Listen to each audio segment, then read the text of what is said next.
oppressed. When we went out to Mississippi for one of the debates, during the last election circuit, we ran into a tent out there that was like, support the war and the troops, or something like that. Support the mission and the troops. Support the mission and the troops. Now that's more the focus. It's focused more in that direction, where you see a lot more of that kind of thing happening. So now if you're against the war, you're immediately also against the troops. It's just one more little obstacle in the way of being somebody to speak up and say something about what's going on. And obviously, being down there and being the loudmouth that I am, I went over and I talked to the people at that table, and here I am. I'm a veteran of this, and here I'm now a anti-troop person. You're a traitor. That's immediately, but by me speaking out, and saying, asking them questions about, how can you support the war and all that kind of stuff, I'm immediately associated to, this simple mindset that's been indoctrinated in people that buy that line as, oh, you're against the war? Well, you're against the troops, and it's just, I think it's been a clever, absolutely campaign. Disastrous, but it's an effort that's been made to, it's propaganda to drive that little, conflict into people's minds. But the thing is, it's very profitable. It's very rewarding. For the pragmatist, everything happens for a reason, and the reason is I'm ahead. And so in a lot of cases, everybody that's succeeded has succeeded because they made money, and they gained power. And so what they did was justified in their mind. And those are the kind of things that we've got to, identify and get people to look at and say, are these people being held accountable? If they're going to say, we're going to spend $40 million to build a bridge, and then $40 million is spent and the bridge is a third of the way complete, obviously you'd say, hey, what the heck happened? We're not spending any more money because this bridge isn't completed. Why would we give you any more money? And that's the kind of the thing is that, the one thing about government that really blows it up, is the idea of accountability. Mm-hmm. Is if you can make people accountable for what they say, then they really lose, they lose their justification for what they're doing. Right, and that's where they hide the accountability. Instead of us discussing, holding anybody accountable for the actual results of this money that we've spent, of the people that have died, and this venture, we're sitting here arguing over who's for what. It's ridiculous.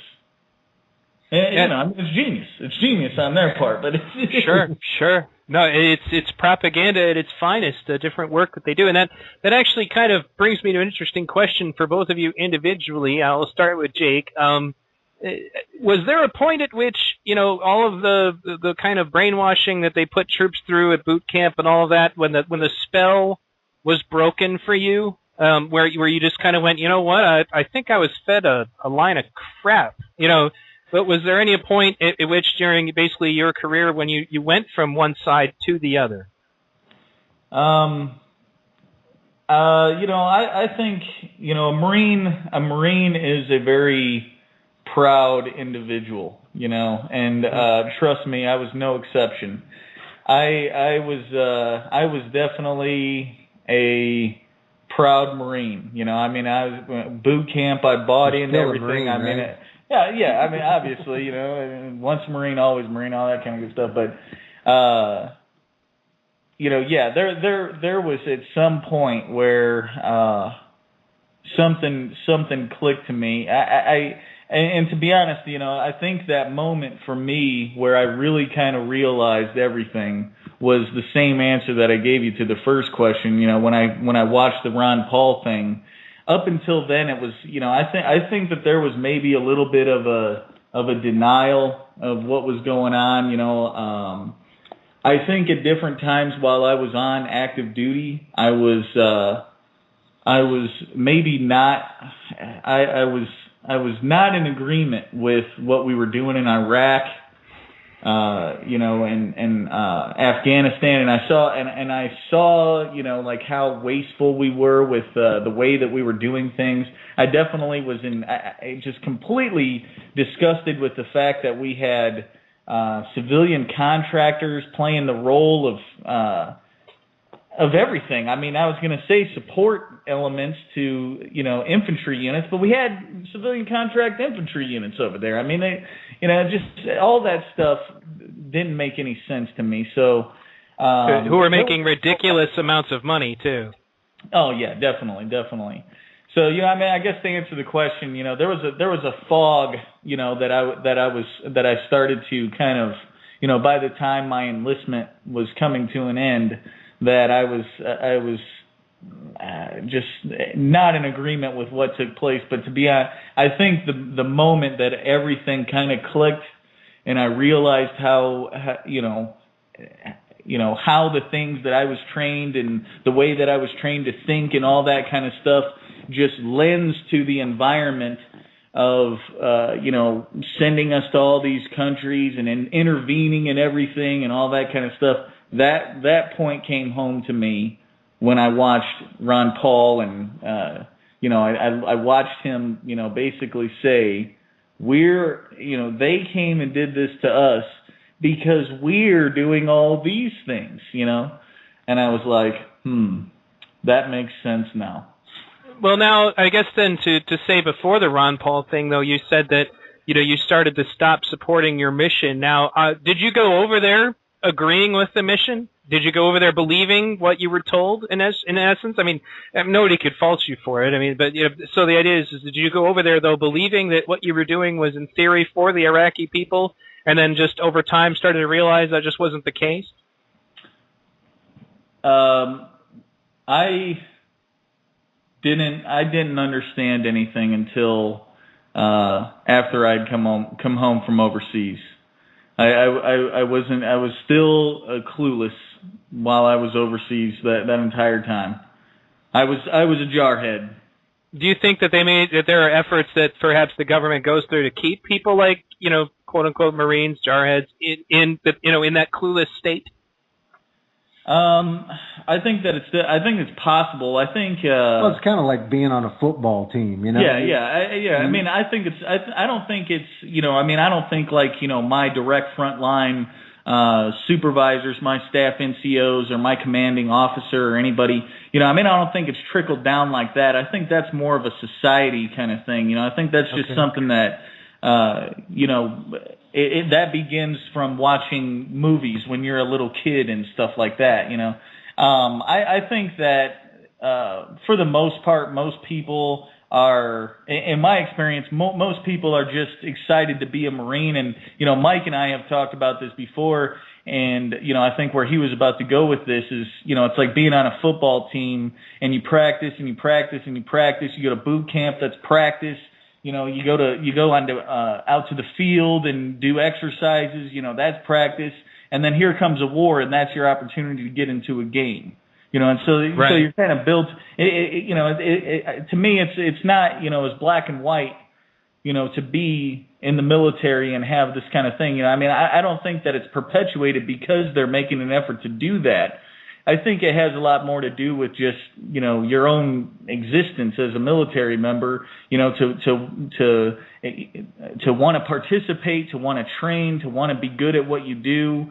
And then the opportunity comes along to go and partake in something, you're more drawn to go participate because of something like that.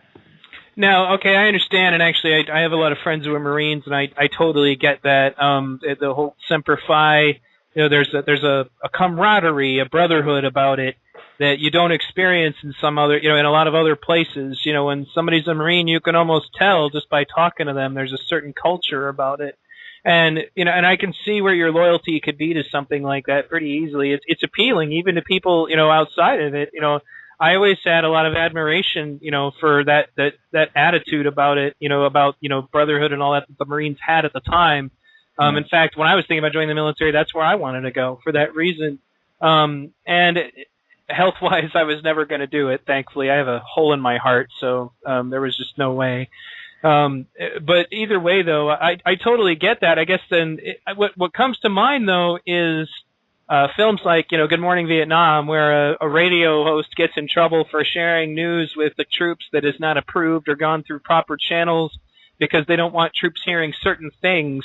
I guess then we, kind of come to the point of, how did you guys get your news when you were over there, and how do people react to it? And I mean, did you just turn on the TV like anyone else, or? I mean, I think that, there is. I'm not saying that things like that are not taking place. I think things like that are definitely taking place on a higher level. It's disguised by morale. They don't want morale to be low. You don't want a bunch of troops being in a situation where lives are on the line and the morale could be affected by propaganda. Now the truth is propaganda. I think things like that are happening, but on a much higher. That stuff trickled down from a higher level. Well, it's unfortunate that there is a valid point to that. I mean, you don't want morale destroyed by propaganda. I'm sorry, go ahead. Well, I was just going to say, when my experience when I was in Germany, you are in kind of a bubble, where you're only getting, like for us, we get armed forces radio and television, and then most of the information is effectively given to us by what we hear on the radio or the TV is what the brass is telling us what we want to hear, or what they will allow us to hear. And of course you get letters and stuff like that in the mail. At that time we didn't have email or any of that kind of stuff, so of course there's a little difference nowadays. But to a certain extent, you're like in Antarctica or something. You don't really know what's going on in the real world. You just got your little bubble, And to a certain extent, if you watch the movie, what is it, Black Hawk Down? Right. There's a part at the end of the movie where the guy that's in the Delta Force, he basically is like, he's going to go back. And they're like, I was thinking about that. Go ahead. And he basically says, it's for the other guys. I'm there for the other guys. About the guy next to you.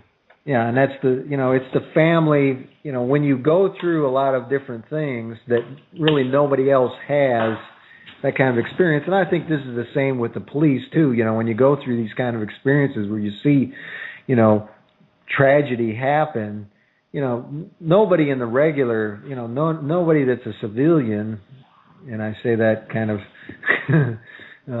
because police should be civilians too, but nobody that's in a regular person kind of sees that stuff on a daily basis to the point that, they just don't understand what is going on. And really all you have is the people around you that you can rely on, and they are the ones that understand the kind of things that you've got to deal with.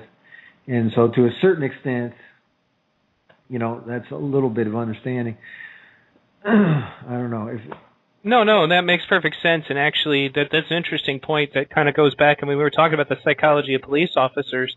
The same thing is true of soldiers. And, in fact, a lot of soldiers, when they come back from the service, people think they're jerks, or, man, the service turned you into an asshole or whatever. And what they don't realize, and I learned this just from my different studies and stuff, was that it's kind of hard to relate to somebody like that. It's like you tell a soldier that you have a dilemma. You're really upset about something. Maybe your car broke down.